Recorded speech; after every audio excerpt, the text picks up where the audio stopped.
guys, it's Megan, and today I'm going to share with you products that really don't work for me. And I don't know what to call this video because it's not like they're crap products and I just absolutely think they're awful. There's one that I think is, but they're just products that didn't work for me. And some of these I didn't buy, so it's not like I regret buying all of them because I got them for free or I got them as a gift, but they're just products that don't work for me. And I will tell you why I don't like them or why I feel like I wish I didn't spend my money on them. But if they work for you, tell me your ways, or they just work for different types of skin. I have normal sensitive skin, and some of these other things like eyeliners, it's just the way they wear or whatever. I'll get into everything, but this is the first video I've ever done of this kind, and recently I feel like I've had a lot of stuff I want to talk about that have made me feel like I just don't like these products, and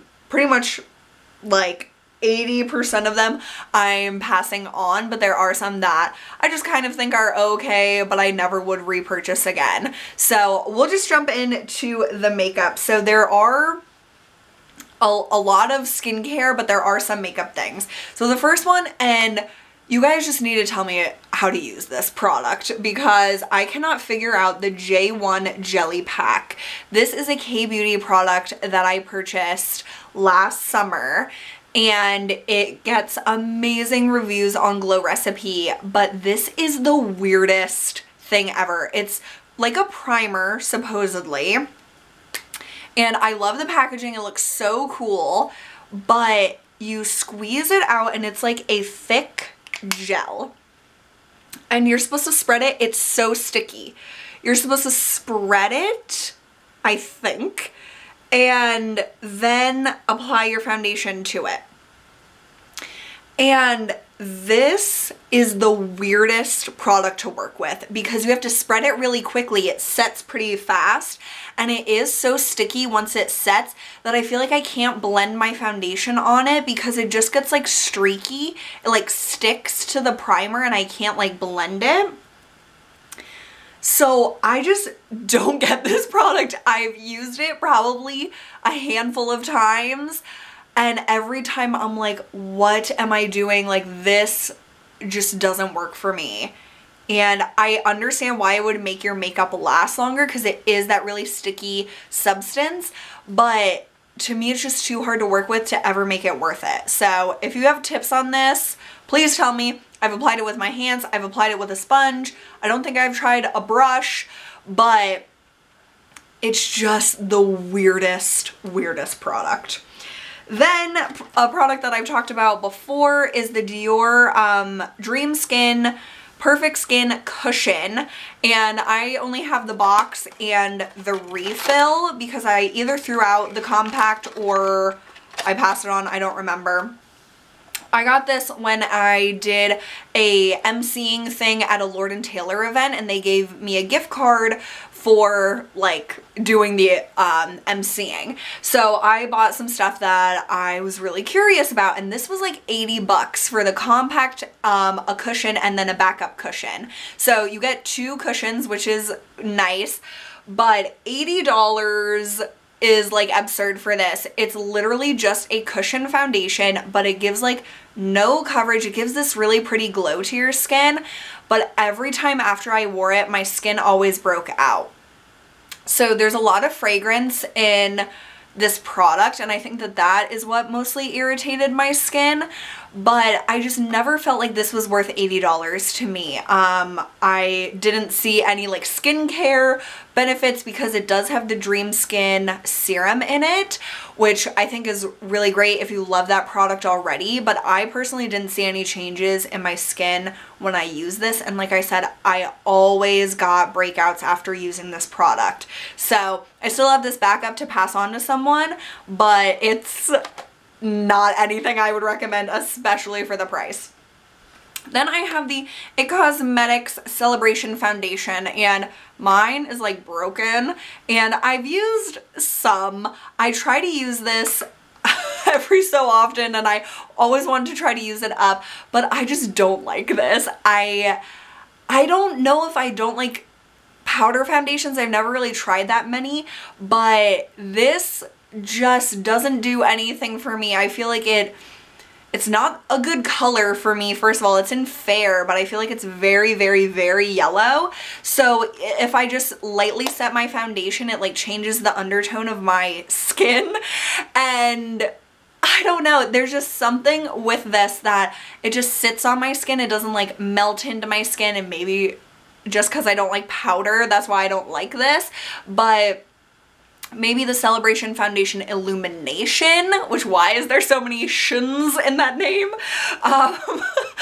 But this just doesn't, like, it doesn't make me feel good when I use it, and that's why I would never repurchase this. Then this was something I got from Influenster. It's the Marc Jacobs Shameless Foundation. I think a lot of people have negative feelings about this. The packaging is incredible. Let's just put that out there. I want every foundation to come in this packaging. It's a nice squeezy tube. It's flat on the bottom so you can stand it up and then you can see how much product you have left. Just fits perfectly in your hand. It's so slim to fit in your makeup bag. The packaging is 10 out of 10.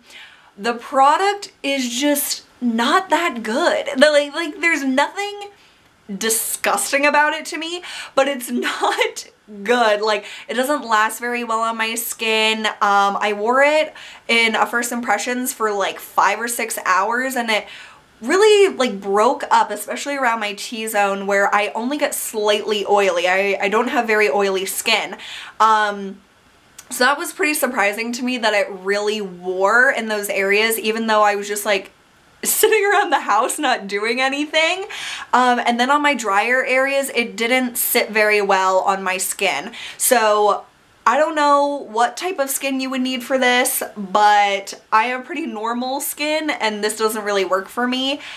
And I can't imagine if you have oily skin that it would work well because it breaks down so quickly. And then if you have dry, it kind of accentuated dryness. So I don't like the formula of this, but I love this packaging. Okay, 3 eyeliners, 2 are in the same formula, so I love these colors. They're the L'Oreal Silkissime liners in Green Ivy and Cobalt Blue, and they're beautiful. They are such gorgeous shades, but this formula does not last on my waterline at all, so the blue and the Green Ivy. I wore the blue one to an A Day to Remember concert, which is like a screamo band, and my makeup was down to like down here. At the end of the night, I looked ridiculous. I looked absolutely insane. I looked through, like I had been in the mosh pit and I wasn't. I was like in the stands. So in the waterline, this is not good. On the upper lash line, it is gorgeous. So gorgeous, but it transfers up into my crease because I have hooded eyes. So I love these colors. Like, they are absolutely stunning, but I will not buy more of these because they just don't wear well. Like, not on my waterline, not on my upper lash line. I never put liner just on my bottom lower lash line because that's just not like my look. So I think it might work for that, but I don't know. I just don't think that the formula is not that good at lasting, and I just like the colors, so that's a bummer. And then the NYX Matte Liquid Liner. This is a beautiful formula of a product, but my problem is the brush. So it's a really long like handle, and then the brush is like this little, it's an actual brush, it's not like a felt tip. But I find this very hard to apply. I can never make a wing with this. It's just too, I don't know, it's like this brush is too long, and it's not, like all the bristles are the same. It's not like it tapers or gets thicker or whatever at the base, because I like to have thinner and then thicker. So I have to be like really careful. It makes a really nice thin line, but to build it up, it's just too finicky to me, and this lasts all day. So if you like this type of applicator, you will love this product, but I cannot make this work for me. Like, I've used it for a few months and I really like how long it wears, but there's nothing like a pen style liquid liner to me. This just doesn't do it for me, so unfortunately I wouldn't repurchase that. Okay, one nail thing and then on to skincare. So this is fine, but it's definitely not worth the money. It's the Nails Inc. Top Coat in Kensington Caviar. This does nothing. This does absolutely nothing. I painted my nails last weekend and I put this top coat on them. 2 days later, they're completely chipped. This doesn't make like a protective barrier. It's like too thin and liquidy. I don't know. It just doesn't do what I need a top coat to do, and it's way too expensive for me to recommend it or ever repurchase it, so sorry Nails Inc. I love their nail polishes though. This is Gloucester Crescent. I love this color, but their top coat is a pass. Okay, skincare. So I have 3 daytime moisturizers, and I'll start with the one that I think is absolutely repulsive.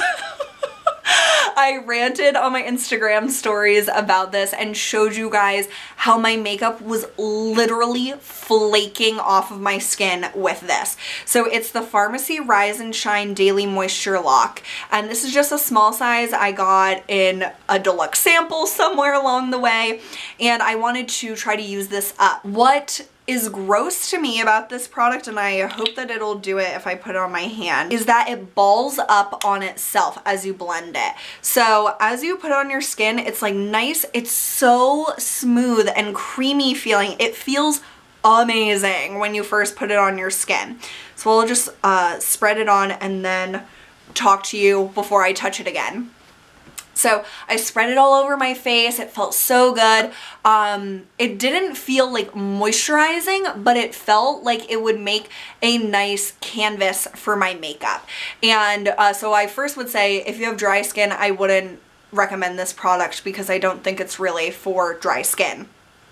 Then as it dries down and I went to start my makeup, I kind of like blended under my eyes a little bit, and I noticed that it started to ball up on itself, and I didn't use any other like new products on my skin. I used like my normal cleanser, my normal toner, and this was the only thing that I changed. So as I was like kind of rubbing, I was like, oh god, that's like a bad sign. Then I started to apply my foundation and I can't remember, I think I was using my hands, and so I was like spreading it and it's like balling up, and I'm like, oh my god, I don't have time, I'm always in a rush in the morning, and it was just like bleh, like it was like balls of the moisturizer were like under my foundation and making it hard to spread and stuff. Then as I didn't have time to fix it, so I just like did it as best as I could, and I could tell that it was like all like flaky kind of. It just looked absolutely terrible. Then I went to work, and in the morning whenever I go to the bathroom, I always like inspect my foundation and see how it's wearing, especially if I'm using something different. So with this moisturizer, I was like, oh my god, like I'm gonna look like really bad because I remembered all the flakiness. First of all, pretty much all of it like wasn't on my face anymore. It was all like flaked off. And then right at my hairline, like all around, it was all like crusty. It's the only way I can describe it. And it was like the edges of the moisturizer were like pulling up. And so the foundation that was on those spots was like crusting, and I showed you guys on my Instagram stories that I could literally flake the foundation off of my face. And okay, oh, it's doing it. Oh my god, can you see it? It is balling up on itself. Oh my god, it is so gross. This is disgusting. I will never put this on my skin again. I would never recommend this, and I have no idea if other people have the same experience, but for me, hell no. Then I have 2 that are not like terrible, but I really don't think these work for me. The Body Shop Vitamin C Glow Boosting Moisturizer and the Peach Slices Citrus Honey Aqua Glow Hydrating Moisture Gel. So these are very similar to me. They're both kind of like this gel cream. I really like the packaging of the Peach and Lily more.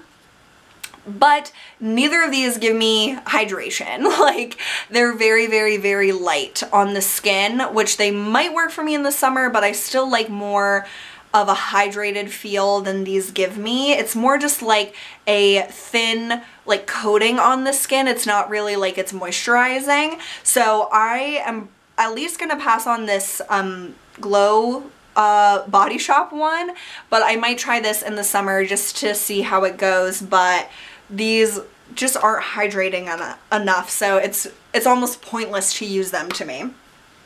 Okay, this Leilani product, I love Leilani so much, but this just really didn't work for me. It's the Coco Lica Ritual Dessert Facial Mask, and this is a powder product that you add water to and you apply it as a face mask, and then you rinse it off and you're supposed to have beautiful skin. I never saw any results with this product. I tried using more water, less water. If you use too little water, it doesn't spread. If you use too much, it's just like this thin layer of like brown stuff on your face. And I didn't feel like it did anything for my skin. And I am gonna pass this on to someone with more oily skin because I think it might work more for that skin type. But if you have drier skin, I really don't think that this does anything for me. And Leilani has such gorgeous masks, like the Mermaid Mask, the Melly Glow, and those would be what I would recommend way over the powder mask. But honestly, if you love this, this will last you forever. I used it quite a few times and it's only down to here. So definitely a long-lasting product, but not anything I would use or recommend. This is something that it's fine, but I don't think it's necessary at all. It's the Make Prem In Shower Face Pack. So it's a mask that you apply after you wash your face in the shower, and then you leave it on your skin as you're like washing your body or whatever, and then rinse it off at the end of your shower. And so it's supposed to just keep that hydration in and all those great things. I don't see any results from this, especially because you rinse it off at the end of the shower. I don't really see a benefit to using it. It's kind of annoying because like you have to apply it at some point in the shower and you're like squeezing out and trying not to get it in your eyes because like the water's dripping. I don't know. I really thought I would like this product, but to me it just isn't necessary, and I don't really reach for it because I don't notice any great benefit from using it. I do think it's nice if you're having a really, really, really dry skin day, or like it's really frigid outside, it's very dry with all the heat running. This can definitely help add some moisture back to your skin, but I don't think it's so much that it's worth all the extra hassle. I would rather just add some extra hydrating toners after I get out of the shower, add a nice moisturizer, and be done. So this is just not a necessary product to me. These Almay Wipe It Never Happened Eye Makeup Remover Pads. Caitlin passed these on to me because she really didn't like them, and I don't really like them either. They're like an oily pad that you just set on your eyes and you wipe off your eye makeup. I don't find them extremely effective, especially not on mascara. I always need to use at least 2 of these to get off the majority. It doesn't even get off everything. So I'm working on using these up, but they are not that good and I wouldn't recommend them. Then the last thing is something that just really didn't work for me. It's the Herbivore Cocoa Rose Coconut Oil Body Polish, and I love this packaging, but the fact that it's in a glass bottle or container makes me really nervous in the shower. Like, I'm always worried about stuff breaking and then stepping on it or something, because in the shower I don't wear my contacts and I can't see because I'm basically blind without my glasses. So that kind of like worries me. I used it I think once or twice, and The smell is really nice if you like roses, but I hate the residue that the coconut oil leaves on my skin. Just makes me feel claustrophobic. So to me, this just isn't something I would use, and I'm gonna see if my mom wants to try this because she loves rose products, but I just hate that feeling on my skin of like a layer and like knowing it's there and I feel like sweaty. So that's why that didn't work for me. But those were all the products that do not work for me, that I don't really enjoy using, or that maybe, I don't know, they just work for me in certain ways, but I don't think it's really worth it. I find these videos very, very helpful, so I hope that you guys found this info helpful. And like I said, if these products work for you, keep using them. They just don't work for me. So thank you guys so, so much for watching, and I'll see you soon. Bye.